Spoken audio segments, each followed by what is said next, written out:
किसी ने बड़ी कमाल की बात कही है, अंत समय तो सिर्फ फिल्मों में अच्छा होता है, असल जिंदगी में अंत में कुछ भी ठीक नहीं होता। जो करना है अभी ठीक कर लो, क्योंकि अंत में तो सिर्फ अंतिम संस्कार होगा। नमस्कार, मैं हूं करुणाकर दुबे। एक बहुत छोटी सी कहानी सुनाता हूं एक प्रसिद्ध राजा की, जिसने अपने दरबार में एक बड़ा उत्सव रखा था। वो राजा वृद्ध हो चला था, लेकिन अभी भी सिंहासन पर बैठा हुआ था। उत्सव में उसने अलग अलग राज्यों के राजाओं को बुलाया। एक राज्य की सुप्रसिद्ध नर्तकी को भी बुलाया था और साथ में अपने गुरुजी को भी बुलाया था। अब गुरुजी जब दरबार में आए तो उनके पास देने के लिए कुछ भी नहीं था, इसलिए राजा ने स्वर्ण मुद्राओं से भरी एक थैली उन्हें दे दी कि जब भी उनको आपका नृत्य अच्छा लगे अपनी ओर से पुरस्कार दे दीजिएगा। पूरी रात नृत्य चलता रहा। पूरी रात नृत्य का उत्सव चलता रहा।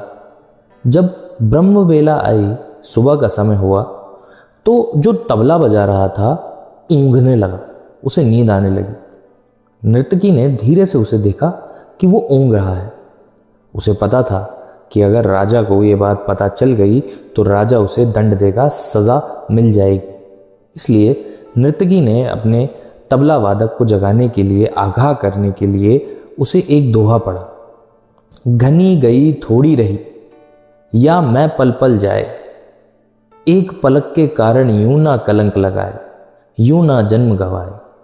जैसे ही ये बात तबला वादक ने सुनी, वो अलर्ट हो गया, सतर्क हो गया और शानदार तरीके से तबला बजाने लगा।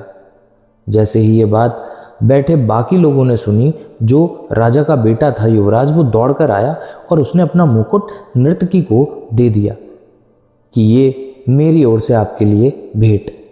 तभी राजा की बेटी राजकुमारी भी दौड़ती हुई आई और उसने अपना हार नर्तकी को दे दिया, कहा ये रही मेरी ओर से आपके लिए भेंट।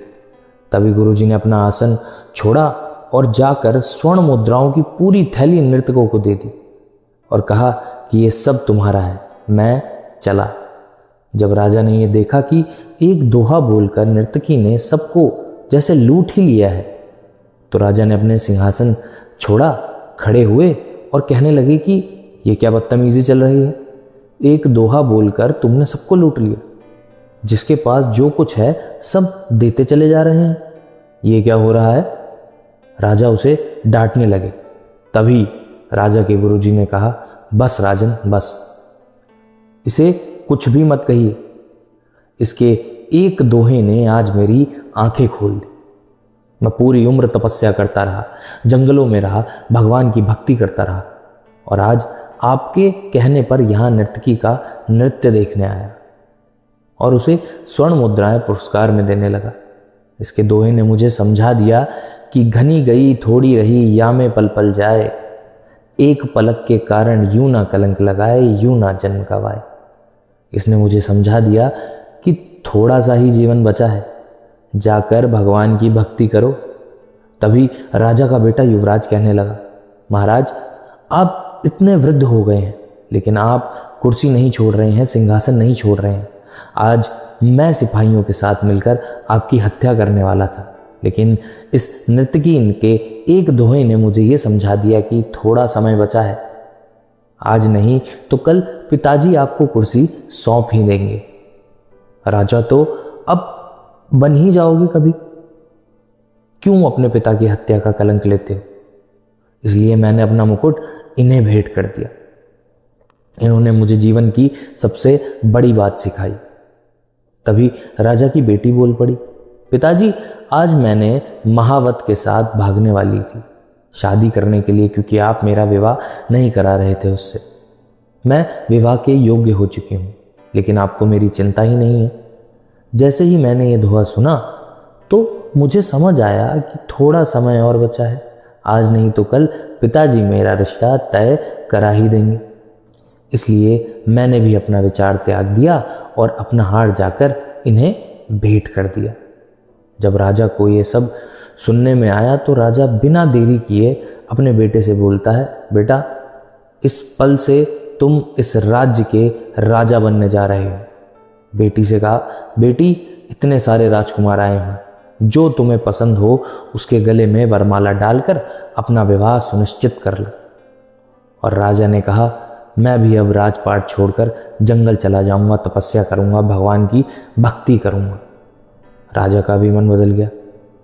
जब ये सब होने लगा तो नर्तकी ने सोचा कि मेरे एक दोहे ने सबका जीवन बदल दिया और मैं अभी भी यही काम कर रही हूँ।